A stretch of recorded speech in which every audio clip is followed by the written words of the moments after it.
Chapter 19. Letter Writing. This is another phase of advertising which all of us have to consider.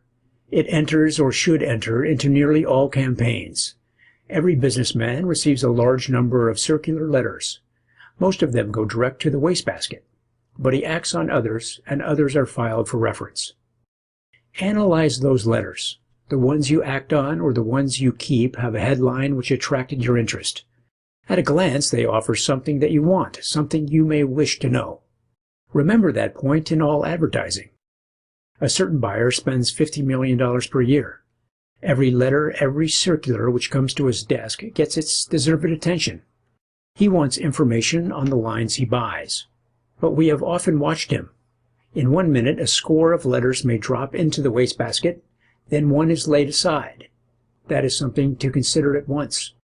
Another is filed under the heading Varnish, and later when he buys varnish, that letter will turn up. That buyer won several prizes by articles on good buying. His articles were based on information, yet the great masses of matter which came to him never got more than a glance. The same principles apply to all advertising. Letter writers overlook them just as advertisers do.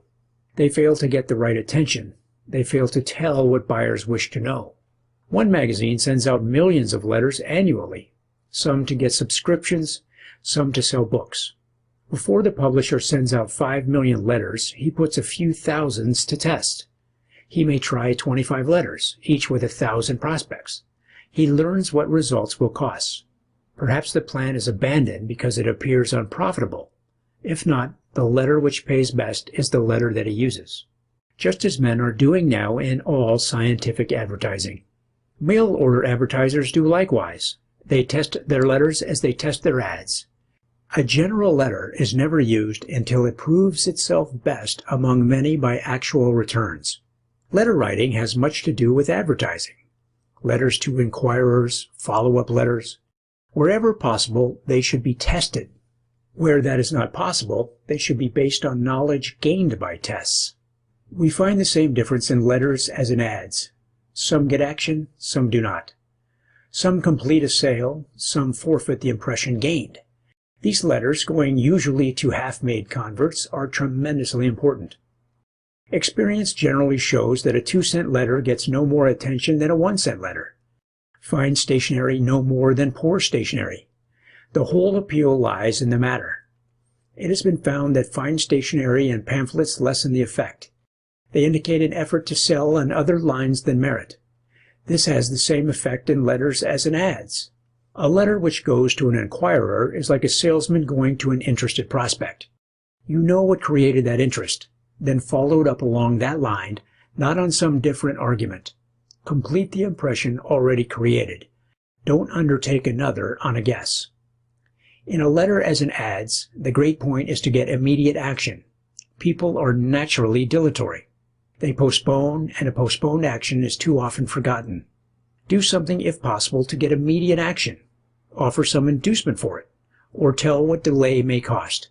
Note how many successful selling letters place a limit on an offer. It expires on a certain date. That is all done to get a prompt decision to overcome the tendency to delay. A mail-order advertiser offered a catalog. The inquirer might send for 3 or 4 similar catalogs. He had that competition in making a sale. So he wrote a letter when he sent his catalog and enclosed a personal card. He said, "You are a new customer and we want to make you welcome. So when you send your order, please enclose this card. The writer wants to see that you get a gift with the order, something you can keep." With an old customer, he gave some other reason for the gift. The offer aroused curiosity. It gave preference to his catalog. Without some compelling reason for ordering elsewhere, the woman sent the order to him. The gift paid for itself several times over by bringing larger sales per catalog. The ways for getting action are many. Rarely can one way be applied to 2 lines. But the principles are universal. Strike while the iron is hot. Get a decision then. Have it followed by prompt action when you can. You can afford to pay for prompt action rather than lose by delay. One advertiser induced hundreds of thousands of women to buy 6 packages of his product and send him the trademarks to secure a premium offer good only for 1 week.